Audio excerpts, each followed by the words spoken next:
Good afternoon, everyone. We're just letting people get settled in. Welcome to today's instructor workshop, integrating job search skills into the adult ESOL classroom. We're so excited to have you all here with us today. As we're all getting comfortable and into our spaces, I'd like to invite you to make your way over to the chat. If you are new to Zoom or it's been a while, you can see on the bottom of your screen a little like conversation bubble. This is the chat. You can click chat and make sure that chat is set to everyone. And please share with us your organization and your name. We're so happy you're all here. Oh, I think I put level, but we'll ask you that again later. Hello, Vivian. Welcome, welcome. Welcome to you, Sandra, Amalia, Sophie, Catherine.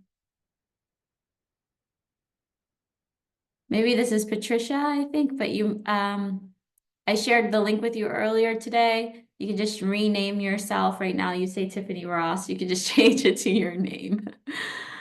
Fantastic. Okay, so to honors everybody's time, we'll just go ahead and get started and with today's workshop. So welcome again to integrating job search skills into the adult ESOL classroom.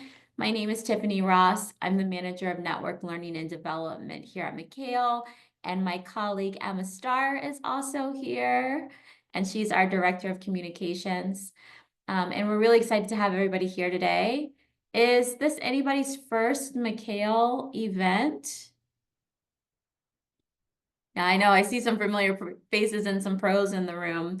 For those of you who may be new and off camera, MCAEL stands for the Montgomery Coalition of Adult English Literacy, and we are the hub for adult ESOL/ESL in Montgomery County.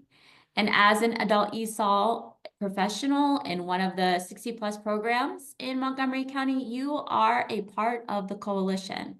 So thank you for the work that you do and for being a part of the work being done countywide. And to learn more about MCAEL's work and the resources and opportunities we have available for you, please check out our website, mcael.org. And to pivot into today's workshop, this is an interactive workshop.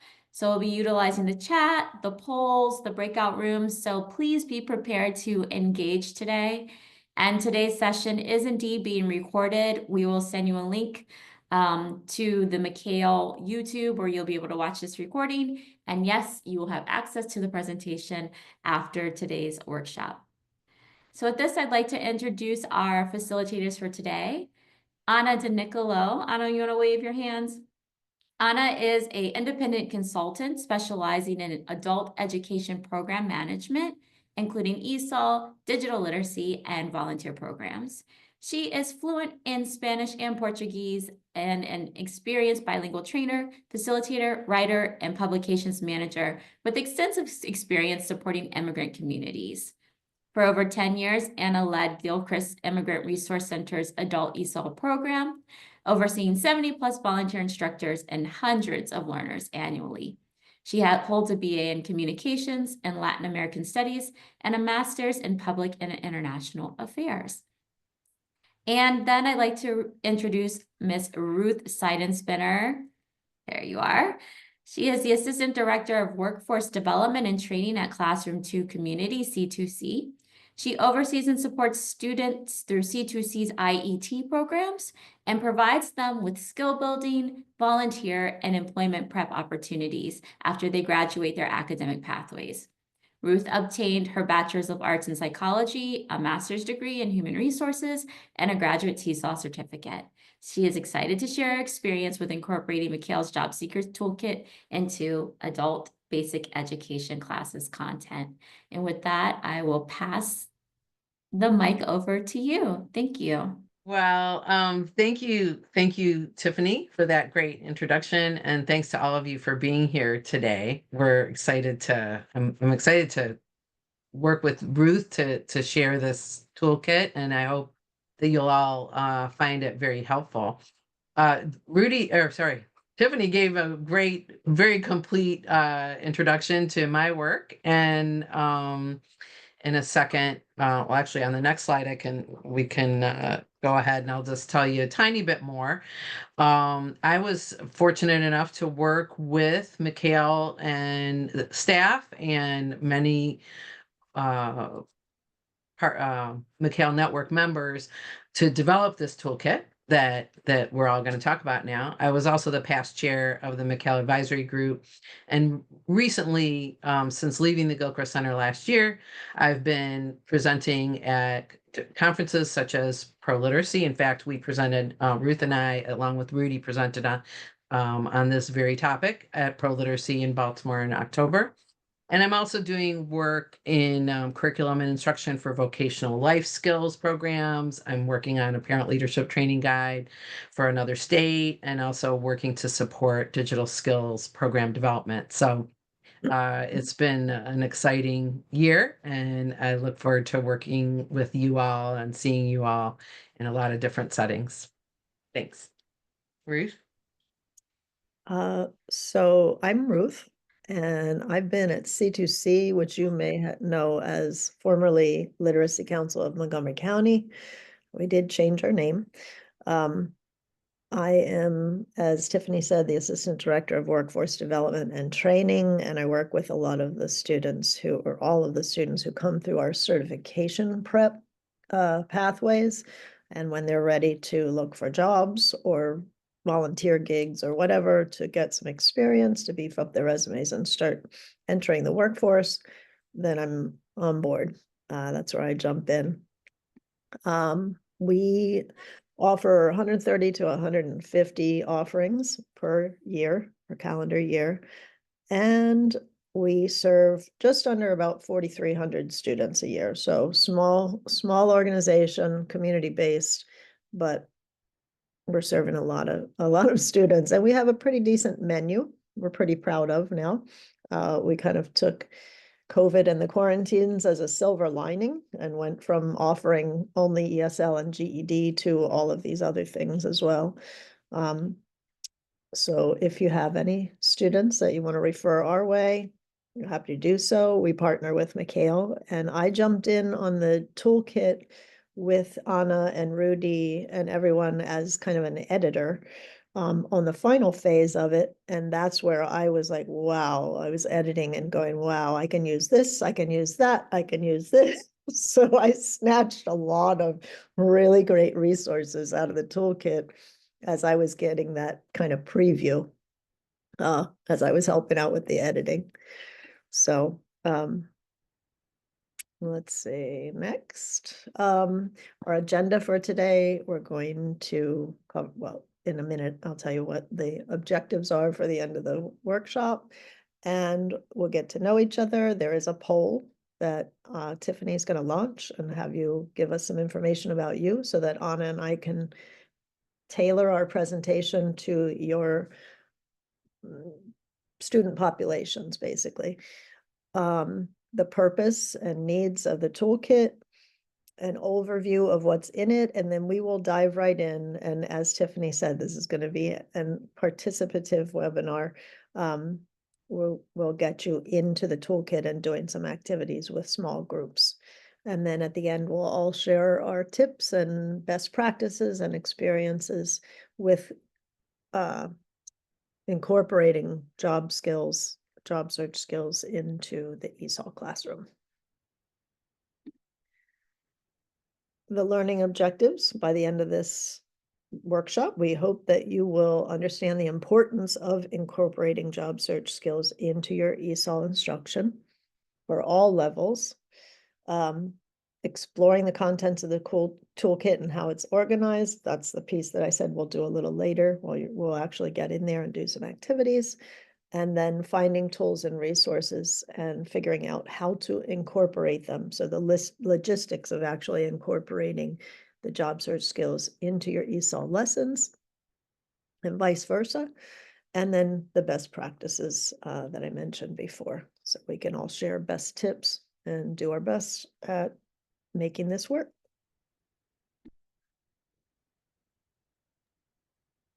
Now we're going to launch the poll. So if everyone, there we go. Everyone should see a pop-up poll titled Job Seekers Instructor Workshop. There's just a few questions, and if you could please answer those for us. We'll discuss the answers. Just to note, there are 4 questions, so you'll need to scroll down to answer those four questions. Give it 10 more seconds. Yeah. A couple more people to, although I suppose they could be me and Ruth.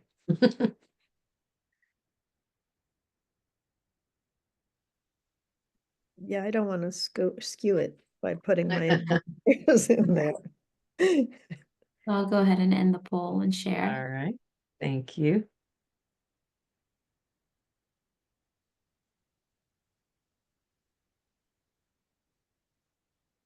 Looks like we've got a good percentage of folks with beginner level and literacy level students. That's great. That means that you're going to be incorporating these things early so that it's not a mad rush towards the end of their ESL academic career, trying to work in the job skills. It's good. All right, so I'm not sure if everybody can see all of these or you can scroll around, but yeah, as Ruth said, we've got quite about half in 1 to 5 years of experience and half more than 10 years. So we've got some very experienced teachers here and we hope to learn from you. And then, yeah, as Ruth said, beginning is, we've got a lot of beginning students among us. And how often do you incorporate job search or employment related? A third weekly, 10% monthly, and 44% rarely.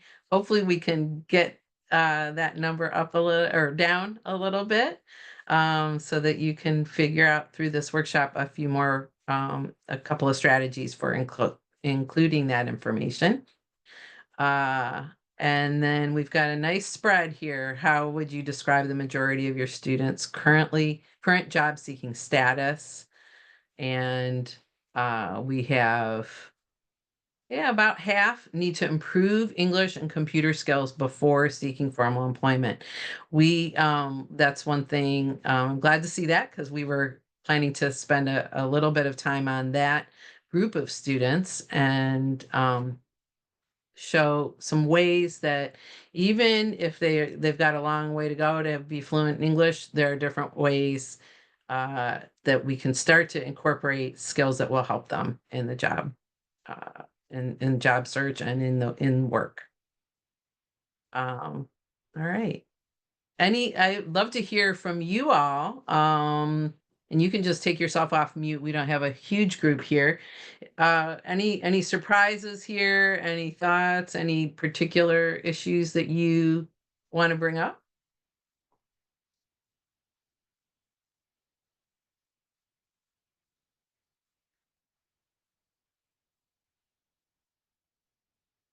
All right. Okay, we've got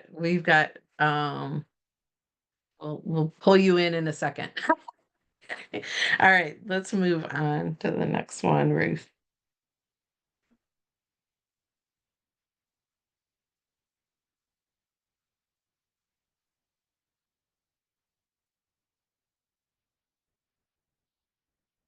Ruth, are you there? I accidentally muted instead of unmuting. Okay, it's Monday. This slide reminds me to let you know that even if you have beginner level or pre-literacy level students, it's never too early to start teaching them some basic beginner job seeking job skills. Because the more you work it in early on and all the way throughout their ESL track, the better they'll be at it by the end. So it's never too early. And things that you think are not job seeking skills can be often. So for example, basic computer skills. You know, how do you fill out an application these days when they're all online if you don't know how to use the computer? Or personal information. How do you fill out an application if you can't figure out, you know, what's this? What does this word mean? Date of birth or first name, last name, and, you know, simple things do help.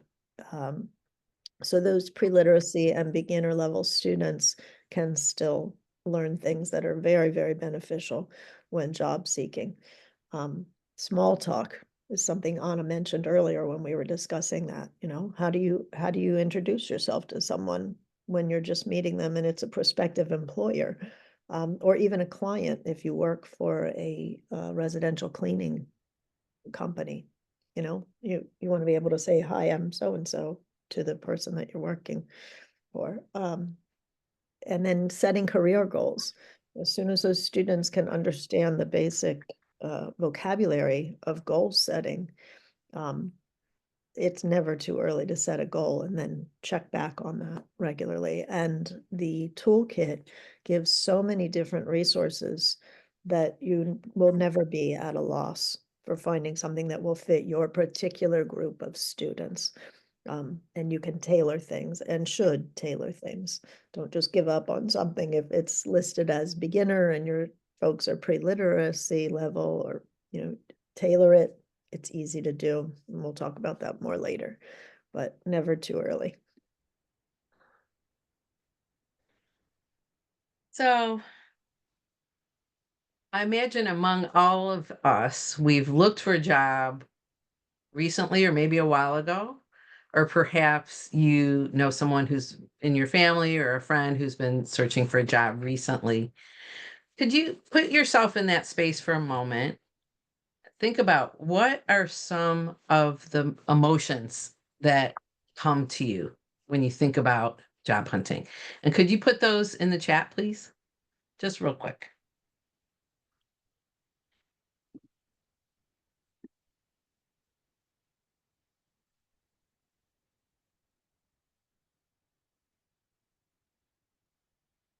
Anxiety, nervousness, fear, lots of anxiety. What else? Fear of failure and rejection, scary to talk, feeling of inadequacy. Absolutely. All of those come to us when we're feeling, um, when we're putting ourselves on the line to do something so important as to look for a job. Now, imagine that you've moved to Russia. I'm going to guess that maybe nobody in this group or few of us speak Russian. And there are very few people. It's one of the lower percentage countries for English speakers. So you've moved to Russia alone and you need to look for a job. Now, get that idea in your head. And in a second, I want you to all turn off your, or all unmute and shout out, how do you feel now? Okay. 1, 2, 3, unmute. Are you kidding me? Terrified. Paralyzed. Stressed. Scared. Yeah. Terrified, right? Absolutely. So imagine that's where your students are. Can you, Ruth, go to the next slide? Mhm. There's a lot of different feelings and a lot of fears and a lot of barriers. And just like you said, all of these things on the screen provide you with terror, fear, anxiety. I mean, overwhelm, Vivian said, stress. Absolutely. Absolutely.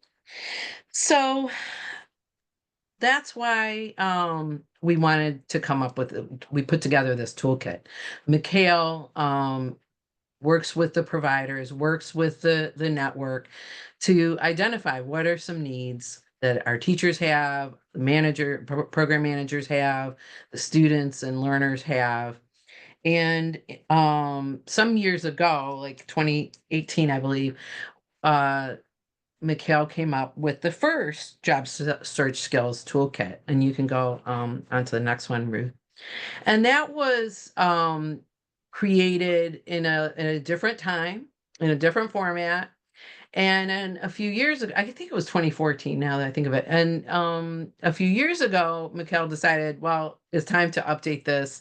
So many things have changed. Things are always changing with job search, right? Now we have Indeed. We have so many different ways to search for jobs that we didn't have 10 or even less, fewer years ago.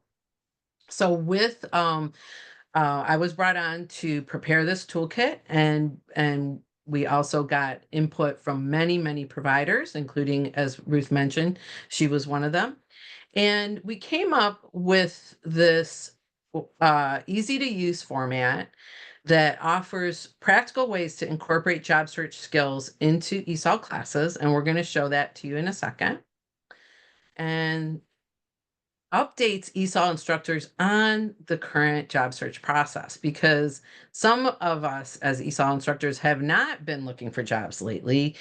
In my experience, we've had many who have moved on from their career. Maybe they've looked for a job, or maybe they're volunteers, so they haven't had to learn how to use Indeed or how to do some of the online applications. And this toolkit also shares learning resources that you can find either locally in Montgomery County or online. And there's just a plethora of free, wonderful resources that you can use for your own advancement, to learn how to use within class, or to share with your students for them to use themselves if they're at a more advanced level, either with English or computer skills. So you might wonder, and we noticed that about half of you don't regularly incorporate job search skills into your ESOL classes. Like, why would we want to do this? What are some advantages? So from the perspective of English learners, could you put in the chat, like, what are some reasons why this would be beneficial for your English learners, or why it's a good place to learn job search skills? Could you go ahead and put that in the chat?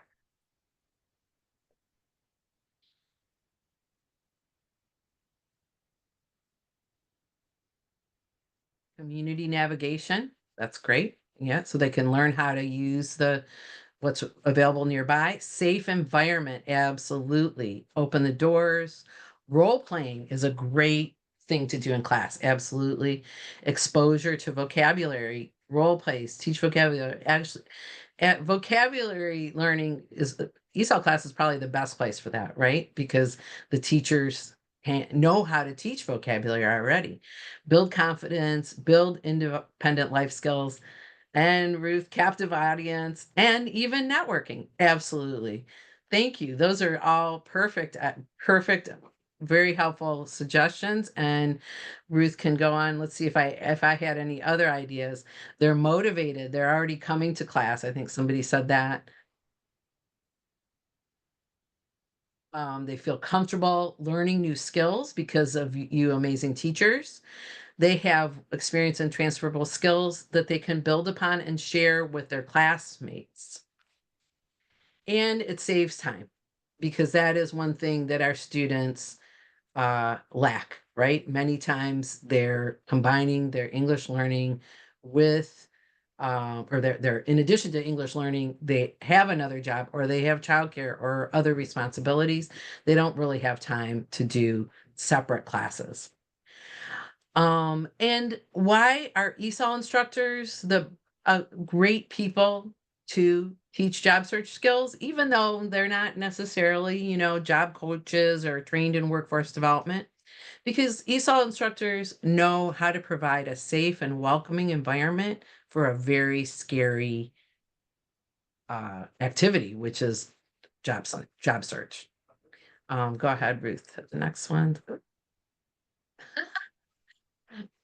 It's interesting. I've never seen that. Also, ESOL instructors are known for finding creative ways to incorporate practical skills into class.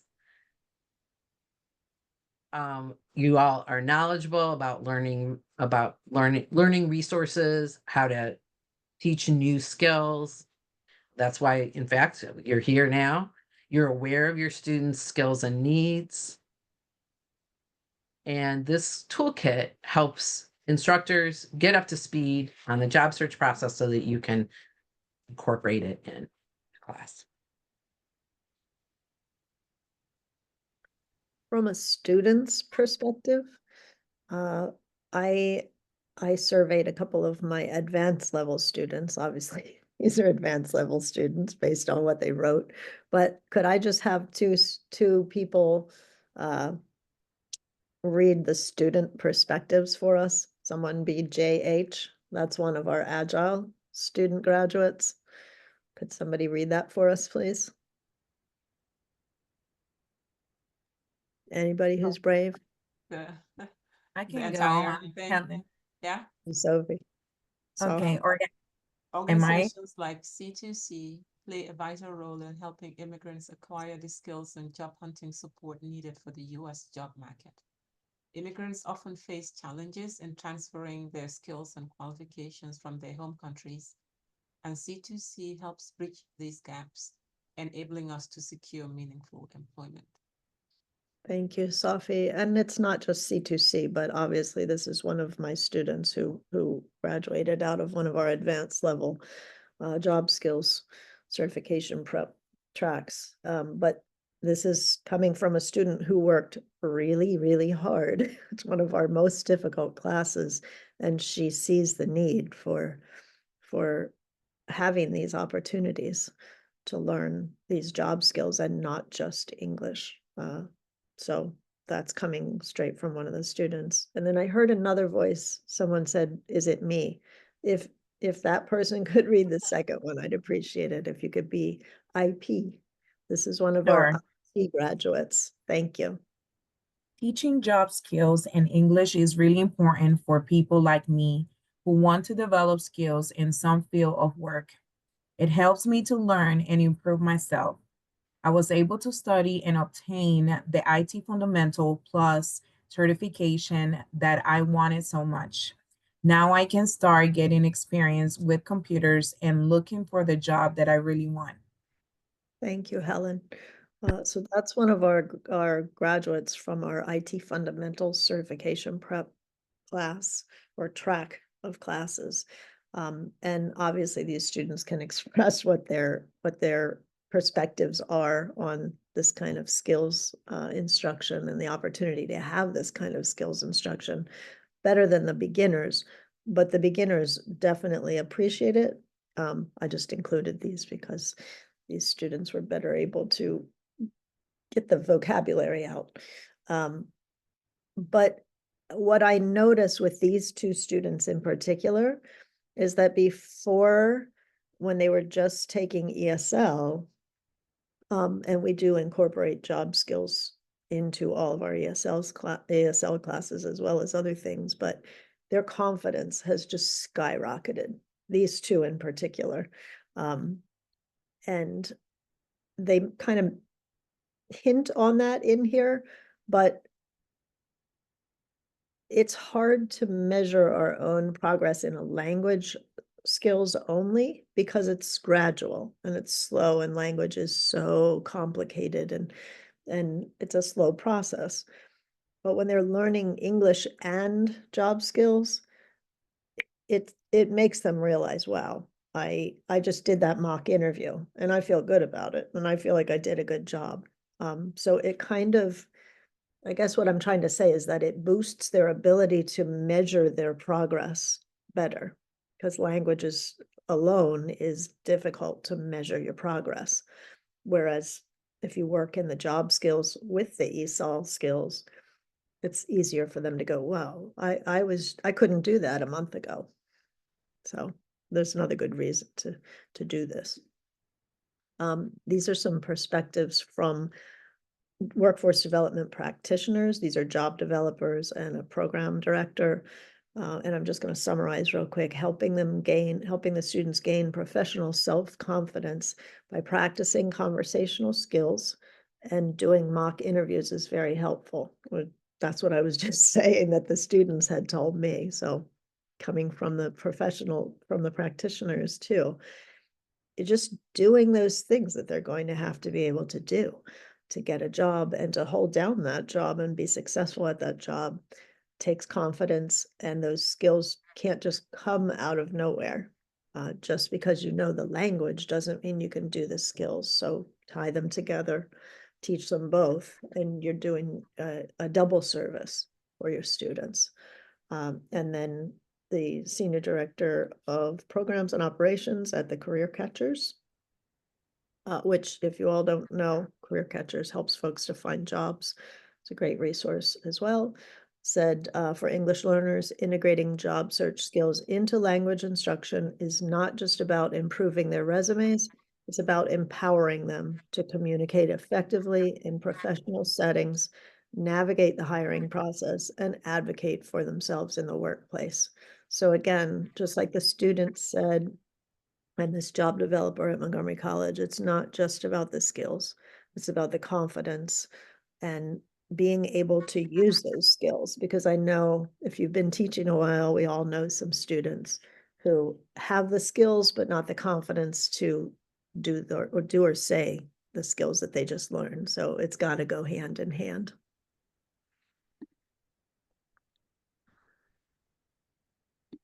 So the toolkit is designed to help teachers help their students every step of the way with the job search process.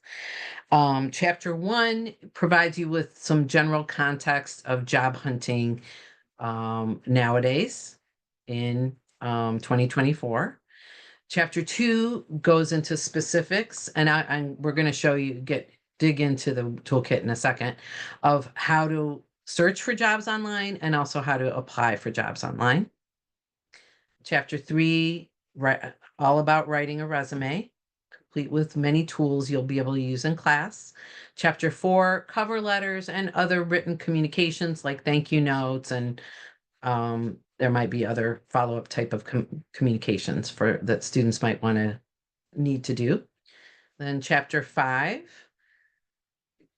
gets into small talk and the elevator speech. These are really, really important. We might neglect them because especially small talk seems so, such a small minor thing. However, it's very important for the job hunting, but many other situations.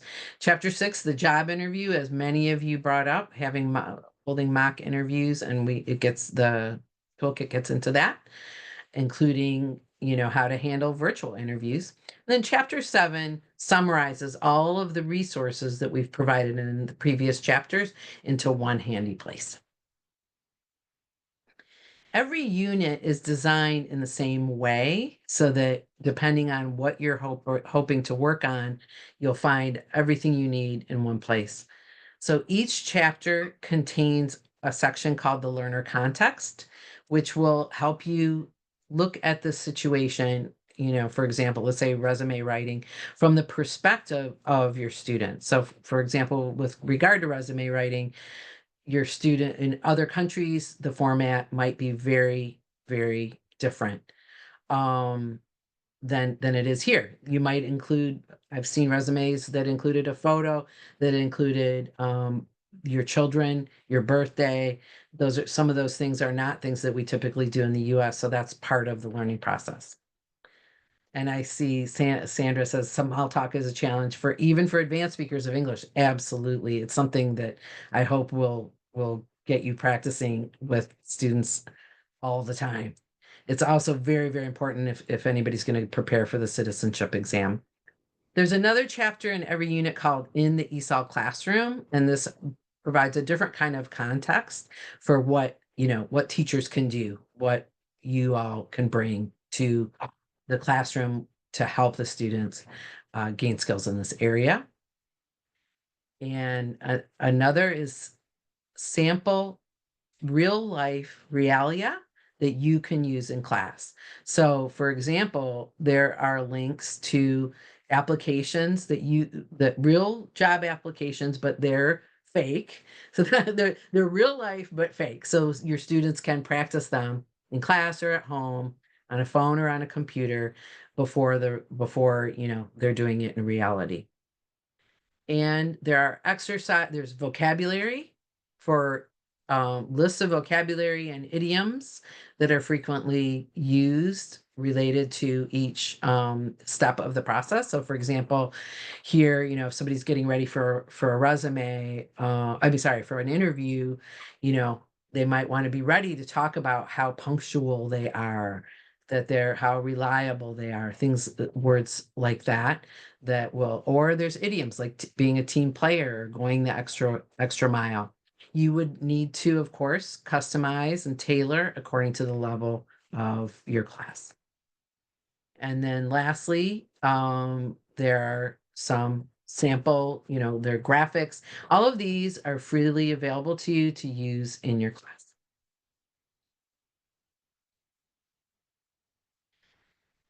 So we are so fortunate to be here in Montgomery County where there are amazing resources for your students. I'm actually going to switch over to the actual toolkit, and let's hope this works well.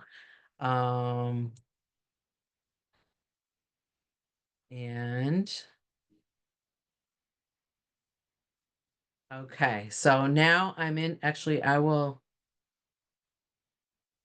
to go to the very beginning first so you can see. So I have downloaded the toolkit here. You can also use it online, but I downloaded it so I could increase the font. So you can use it either way. And I think Tiffany has shared the link. And if we go down to the table of contents, it's live, so you can click and go straight to that section. So at the moment, so you'll see these are the chapters as I just showed you. And I'm going to skip down to chapter 7, where I mentioned everything all of the resources are collected in one place. So here's resources for instructors and learners. And I'm hoping, hopefully you can see that okay.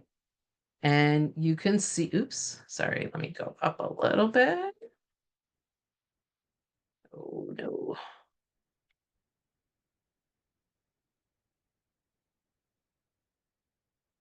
Okay, here. So I just wanted to show you. So for example, on career planning and skill development, you see Montgomery College, and thank you. I think it's Vivian for all that Montgomery College does. Now, if you can go to the front page of Montgomery College, but it's a huge organization. So you may want to go straight to, for example, the workforce development and continuing education part of their website. And you'll see, all of the things that they have to offer, many of which are very, very relevant to your students. I've taken Now, classes through yeah, is it WFDE? WFDCE. WBCE. It is a great program. Okay, and then I'm going to go back here. Okay. And another thing that I mentioned, or that I was going to mention, is WorkSource Montgomery. You can go straight there from here. And yes, some of their services are not available. They do have long waiting lists, but they also have some wonderful free resources. Other Montgomery County resources include the Gilchrist Center, and here's a link to their computer classes. So that represents one of several Montgomery County government resources that are available. There's also, of course, nonprofit organizations. Here, in fact, is Classroom to Community, where Ruth works, and Phoenix Computers, where you're another nonprofit. And the one other one that I really want you to pay attention to and encourage you to share with your students is the Montgomery County libraries. So here we have links to information about access to computers and printers. Even though some of our students may now have a computer, they may not have a printer. They can go to the library for that. They can also go to the library. This section of the library website has amazing resources for job seekers. So, so that's just a few of the things that we have available in Montgomery County, and they're all accessible through the toolkit in one place so that you don't have to work too hard to find them. The other thing that's here in the toolkit is links to some really great free nationwide online resources. So GCF Learn Free is one that hopefully you're familiar with, but it's wonderful. Some of them, if you are just at the basic level, it might be too hard, but their tutorials are written for people who do not have a high level of education in English. So a number of them will be accessible, and some of them are even available in Spanish. But going through, so you see a typing tutorial, computer basics. There are a lot of great resources, and they're free. And that's just a starting point to some of the resources you can find in the toolkit that you can use in your classes. I just See, want I to, think, yeah, I hopefully I touched on all of these. Let's okay. see. Work source. Yep. MCAEL member organizations, other community organizations like A Wider Circle or Career Catchers are also great and could be resources for your students. I think you touched on all of these. Yeah. Um, North Star Digital Literacy is wonderful and is accessible to anyone with a library card. And your students can get a library card for free. You can even help them sign up for a digital library card. And it does not, documentation is not required. There may be, if you go in person, they may want to see something with their address. But when you do it online, there's no documentation requirement.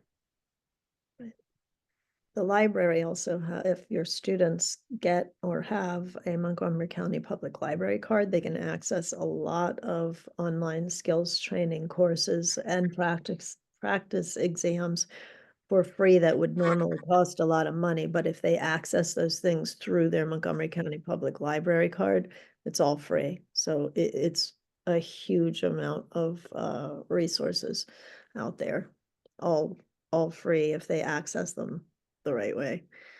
Oh, did you want to mention my next move? Oh, sure. Yeah. So that's from the US Department of Labor.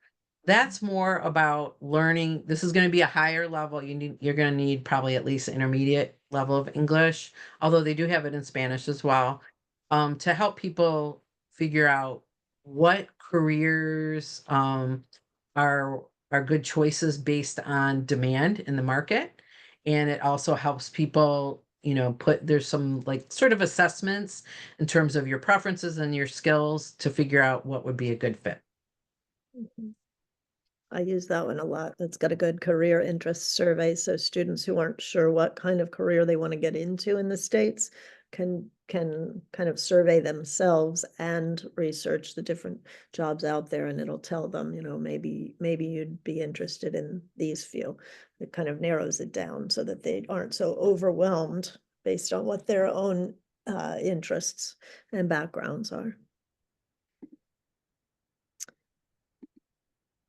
So here's where I'd like you to all kind of dive in and get a little feel for what is in there. Anna gave us a good appetizer of what you can find. And now I'm going to divide everyone up into 4 groups. And I would like each group to take one of these assignments.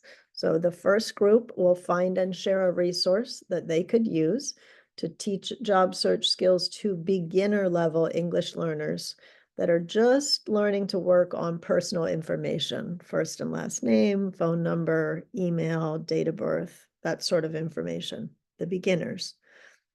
Group number 2, I want you to dive in and find and share a resource that would allow you to integrate job search skills into lesson plans for a class that's practicing their writing or editing skills. Third group, I want you to share a resource that you find in the toolkit that will help build a lesson plan to combine digital skill building or computer skills with job interviewing skills. And number 4, group 4, find a resource that would make lesson planning take less time, a little less time consuming for you. So that one's a little more wide open, but something that would help you to spend less time on lesson planning, because I know we all spend a lot of time on that. So if you use your phone, you can, you can scan this QR code here, or if I can get it to share, I can give you the link. Anna, do you have the link to the toolkit? Because I think Yeah, and Tiffany already shared it in the chat. Oh, thank you, Tiffany. I'm on a tiny little MacBook, so everything is on this little 8.5 by 11 screen. So you can either click the link in the chat box or scan the QR code, and then I'm going to put you into breakout rooms, and I'll assign you the number. So keep in mind, I'll put this in the chat as well so that you can grab it. Hold on just one second. I'm going to take a screenshot and I'll pop it in the chat box so that you have these descriptions. Does everybody understand what we're doing? Understand the assignment? Any questions? Oh, look, it's not going to let me, usually I can click and drag, but We could share it once they get into the rooms too, Ruth. okay, thank you. Usually I can just drag it right in, but it's not letting me do that on here. So I'm going to make 4 breakout rooms. And I've already made them for you if you want oh, me you to. did. Wow. I got Awesome. you. Thank you, Tiffany. Yeah, sure. Okay, so room number 1, you're looking for a resource for job search skills for beginner English level learners. First name, last name, that sort of thing. 2, and so on, 3, and so on. There's your instructions. And we're going to give you, I think we said 5 minutes. So work with your team, then come back and share what you found, please. All right, breakout rooms are open. Thank you, Tiffany.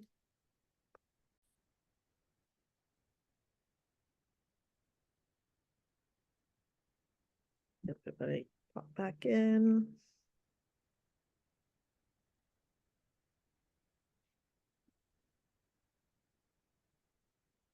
I don't know if you'll need to stop share and reshare to this room specifically. I'm not sure.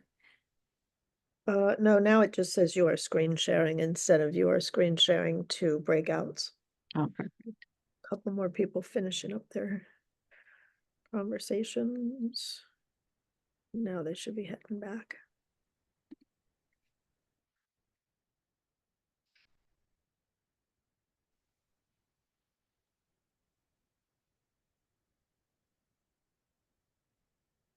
All Welcome right. back, everybody. Do we have everybody back? Awesome. We did. I will share that group 4 had some technological difficulties, unable to open the toolkit due to a firewall. Oh, no. Yeah, so that's unfortunate. So in that case, if you can get your firewall down and download the toolkit, which you can do by putting in your email address, hopefully that'll take care of it. But I fear you might have to get your IT involved, but I feel like we don't have everybody back, but Let me just double check. Breakout rooms. I don't see that anybody is still in. Okay. I think we're all back. So there were a couple of questions before we get into sharing what tools you found in the toolkit.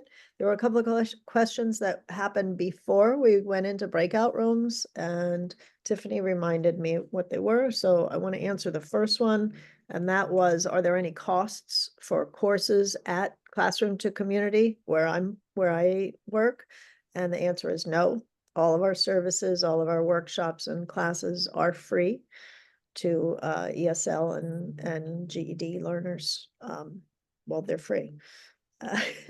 So no, there's no cost. And we do pre-assess everyone before they enroll in a class with us so that we can make sure we're getting them into the right level so they don't struggle too much or get bored in class.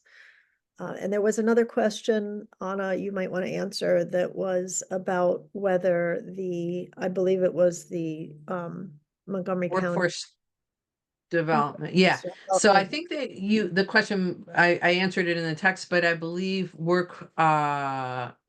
okay, it was about workforce development classes. And oh, we have 3 replies. Oh, this was me. Yeah. So basically, if you're talking about WorkSource Montgomery and their classes, some of their classes are limited to people who have residency in the US and have a social security number, because to receive, like, for example, that some of the state access the state of Maryland database, they would have to put in a social security number. However, they do have other services and assistance for people who do not have residency, and they have like a mobile job van that will come around, and I can put you in touch with a couple people there that can tell you more about that if anybody's interested. And this is Cynthia. If they don't have Social Security but have ITIN number, would that also work? No. So ITIN is not a replacement for Social Security and is not it does not authorize you to work in this country. But again, some of the WorkSource Montgomery and some other services, certainly many Montgomery County services, are available to people regardless. Without a social security number or a work permit, people are able to start their own business. That is legal. Right. And there are some other ways as well, and then there's also some pathways that some folks can look into. I mean, I'm not an attorney, but it is important to know, because a lot of people get confused by this. ITIN is not the same as a social security number, Right. and it does not authorize people to work. Right, I know. Okay. And for anyone who's interested in referring folks to C2C, basic computer skills, ESL, GED, entrepreneurship, success, agile, A+, whatever classes, this is our website, and I just put in the chat box. So you are welcome to do that. All right, so group 1, tell us a resource that you found in the toolkit that you could use with beginner level folks just learning personal information. Vivian, do you want me to go? Okay. Cool. So this is the application form Okay. that we were looking to pull up. Neither Vivian nor I, well, I think she was able to pull it up on her phone. Yeah. But that was one of the resources we felt could be used to introduce the concept Absolutely. to the So learners. absolutely. That's what I was saying before, that even when you're just teaching them the very first lessons, that folks are brand new to your class, they're brand new to the US, and you're just starting with that very first lesson, first name, last name, you can work in filling out an application, or even just the top piece of the application.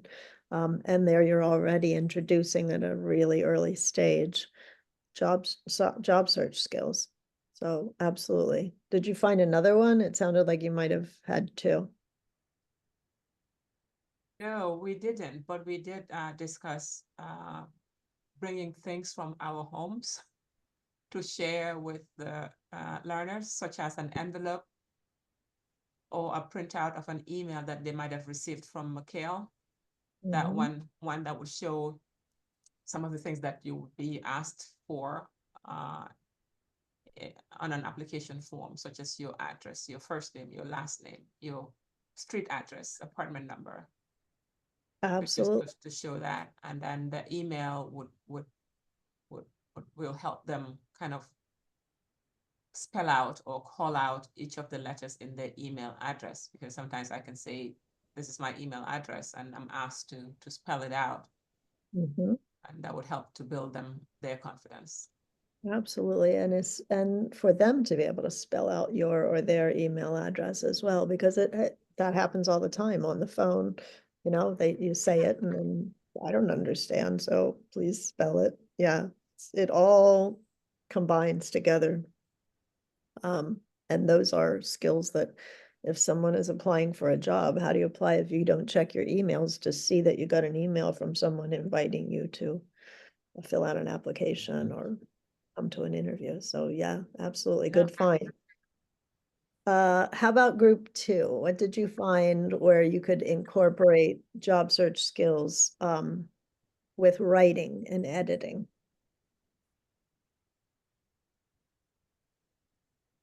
So one of the things that I saw in chapter 7 and my group was doing, it was finding job skills information from the students itself. So by doing chapter 7, getting information about them, and so they can build their resume and they can begin editing and adding all the skills that they brought from their countries. Yeah, that is something that so many of my students really struggle with. They think that because they did something in the past in their home country that it doesn't count here. That it's like, I don't know why, but it's very common for students to lack confidence in the experience and skills that they earned and built in their home country. So absolutely. And they can self-edit or they can peer edit or both. And it's great experience because they're writing, editing, reading, and buffing up their resumes. So I'll yeah. just piggyback on that peer editing is really, really beneficial because to practice in class, because hopefully they'll get into the habit, they'll become more comfortable with that. And then when it's time to do a resume later, they'll be okay and they won't feel badly to have someone else look at it and make comments. Certainly many of us, I mean, I usually ask several people to read my anything I write, but I've been trained to do that my whole life and not everybody has. I think we need to just kind of go real quickly to groups 3 and 4 and then move ahead. Okay, Great. group 3 had to do with combining digital skill building, which to me means computer skills, Yes. with job interviewing skills. And well, first of all, my thoughts were stimulated by something that I found on page 73 of the toolkit, which has to do with how employers like to use a lot of jargon. And they judge to see whether you really understand what they're talking about. So if somebody is applying for a job that will require computer skills, they need to know the language of computers.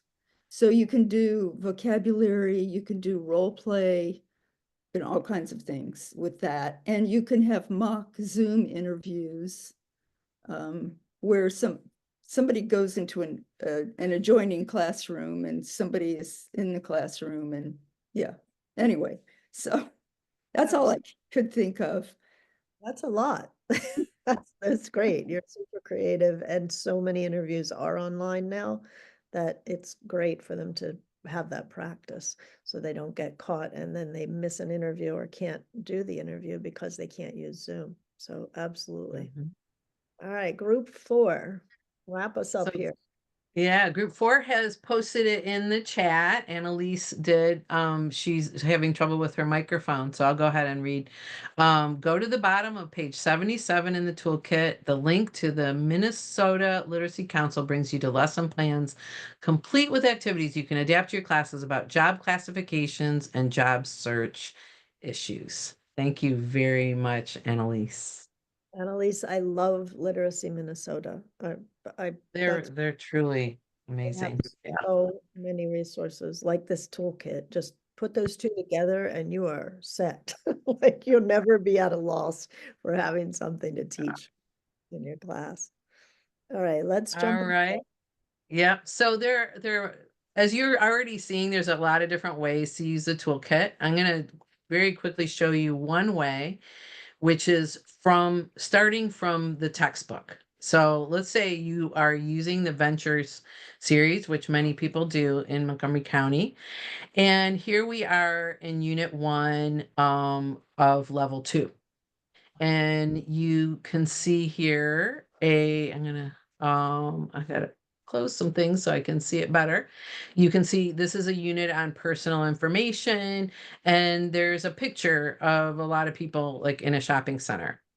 So, to save time, I'm not gonna ask you because we've got a lot of interactive stuff coming up, but how could you incorporate job search skills into this lesson on personal information?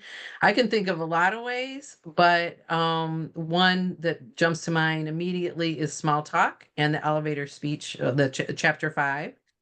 And if we go ahead, Ruth, to the next one, it takes us to a page of the toolkit, and I can't really see what page that is, like 55, I think. But oh, if you click on the next one, it pops out. There you go. So there's some guidance and an example of an exercise about small talk. And the thing is, we talked about it already, but even though how are you and I'm fine, that's one way, but you'll find we all use many different ways of just even that talking about that very simple greeting. Sometimes we say what's up, sometimes we say how's it going? And that can be confusing to a learner, and we want them to have confidence.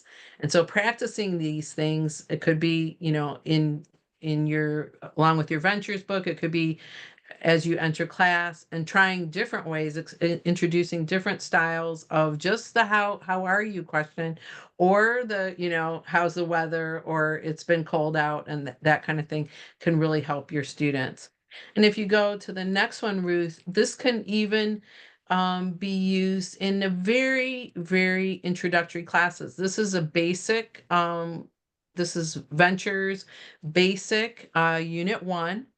There's a whole section about, what country are you from?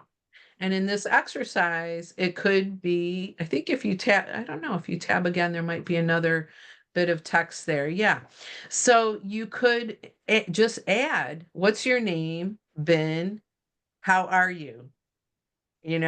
Just adding small building blocks on to incorporate small talk. And there are other ways to do that. After you have added small talk, it could be networking. It could be, what do you do? But building on little by little, day by day, week by week, to help them gain confidence. This is the kind of thing that might make people giggle but as you add more and more confidence, they might be able to branch out and bring you new ways to use small talk as well.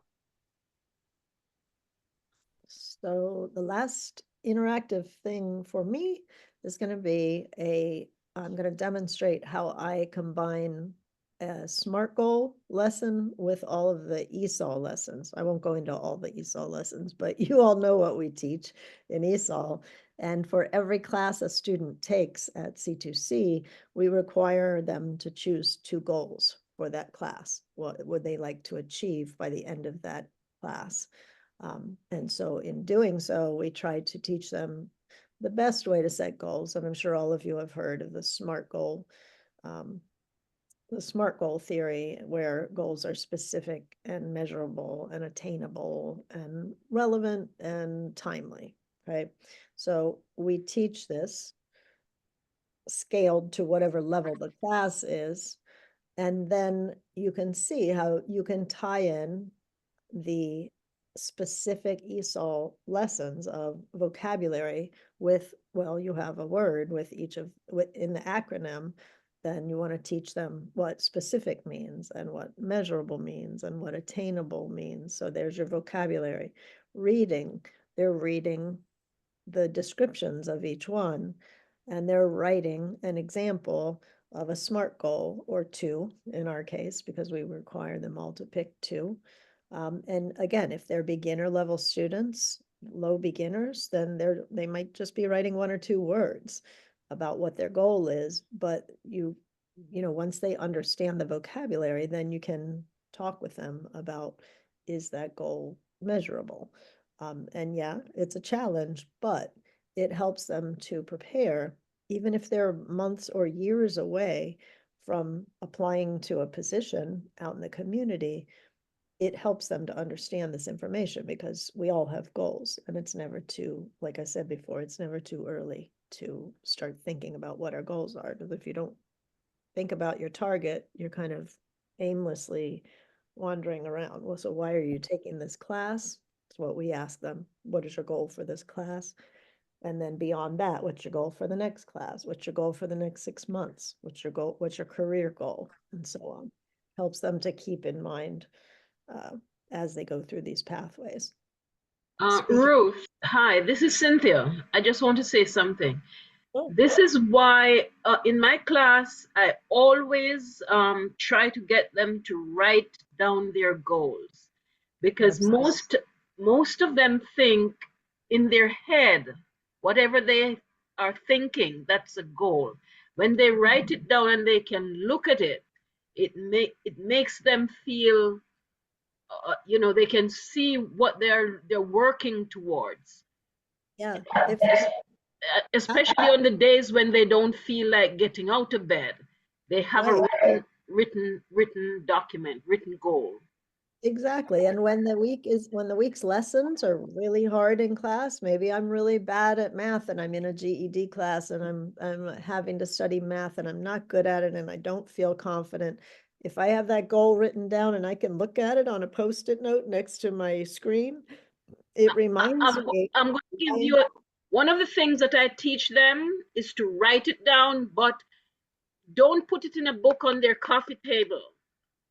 Paste it on your bathroom mirror, and it makes a big laugh. But unless you don't brush your teeth in the mornings, you know, once you go in the bathroom, you see your goal, and it gives them more impetus to work, you know. I totally agree, Cynthia. It helps you get through these tough days when you remind yourself why you're there in the first place. Exactly. And it helps you to know when you're getting closer to that target goal, because it, instead of just some vague thing. Right. And that's what I do all the time in my class.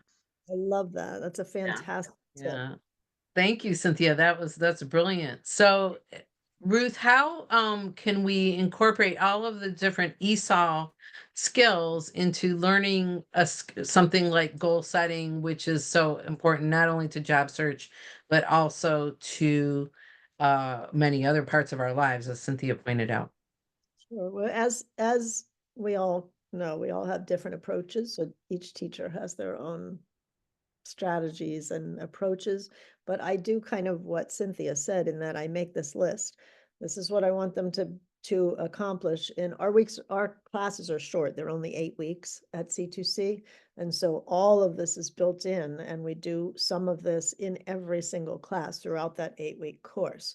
So yes, they're setting their goals in the first week, but they're also checking the midpoint with the teacher one-on-one. And then at the end of the 8-week class, they're reviewing again. Okay, how did you do? Did you meet your goal? How close did you get? Whatever. But if you have all of these things while you have your lesson plan in front of you, then you can see what the connections are. Like Cynthia said, if you've got it in front of your face, it's much easier to go, oh, there's the speaking. That's how I'm going to work that in today. And there's the digital skill building. That's how I'm going to work that in next week on Tuesday. And it's just, it makes it so much easier to have all these resources, whether it's the SMART goals lesson or any of the things that you find in the toolkit. If you just pick the one that seems right for your particular group of students, and then have your list of things that are the objectives for that class, and you can see where to fit it in. And actually, that's what the next activity is. Do we have time for the next activity? I don't think we do. I'm sorry. Yeah. So Well, Ruth, let me should we share just, real quick then. I okay. have 4, that was how I do the goals one, but I was going to break you up into 4 groups, but you can do this at home for your next classes. So this is just an example to give you practice of how to do this. There's all the ESOL skills, and there's a resource from Making Waves Education Foundation on how to craft your LinkedIn profile. And if you pull it up and look through it, and then look at your lessons or your objectives for that day or that week or that class, you can figure out where you can tie those things in. And you'll get these slides, so you'll have access to all this. Here's another one. This one is from, I don't remember where. Digital Learn.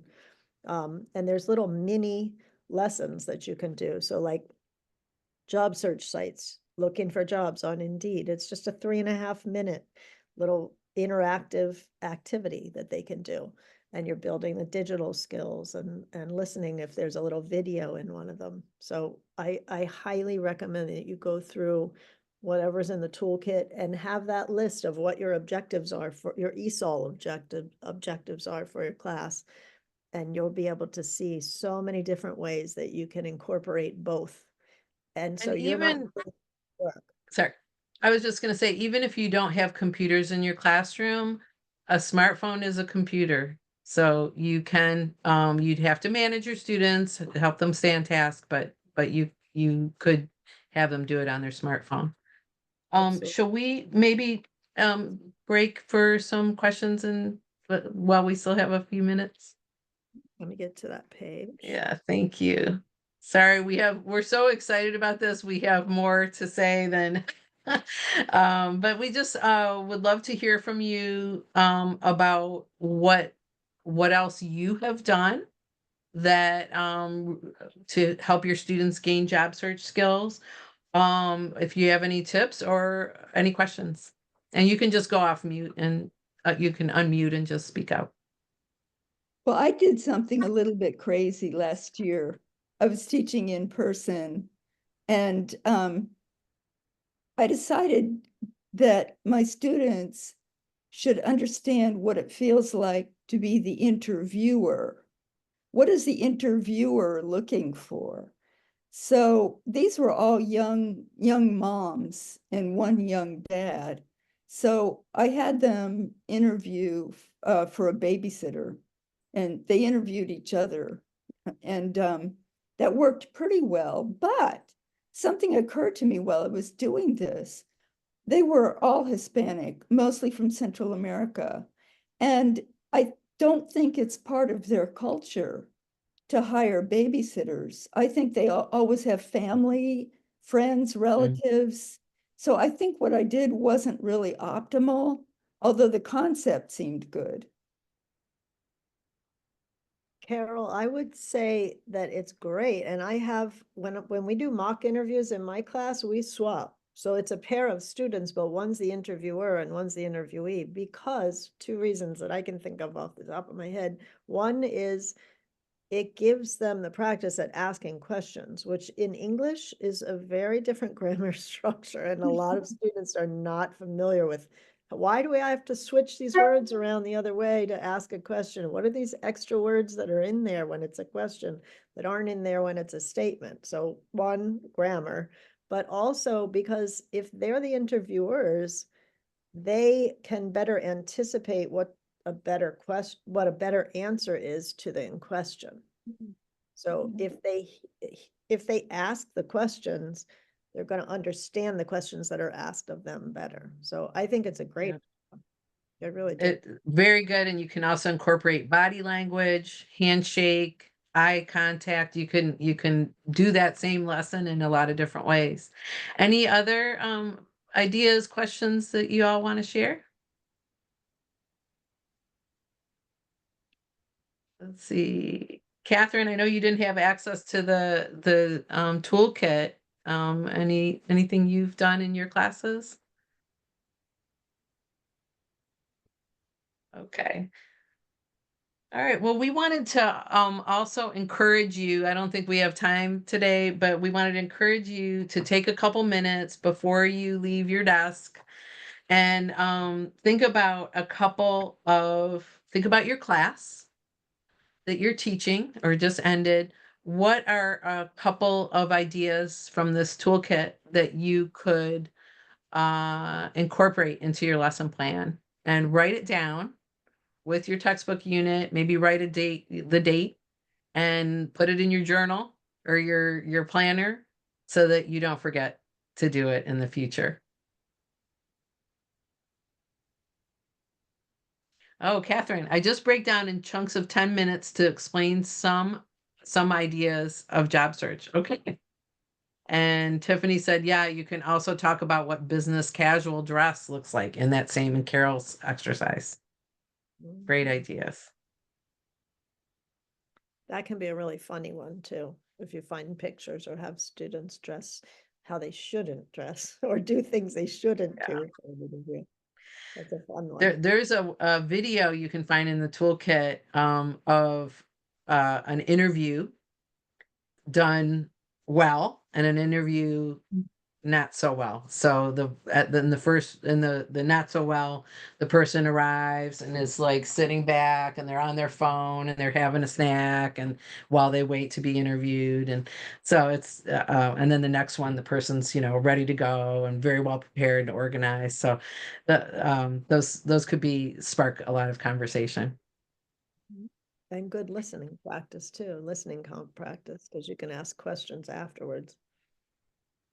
Thank you all very much. We really hope that you'll find the toolkit to be useful and please access it and download it.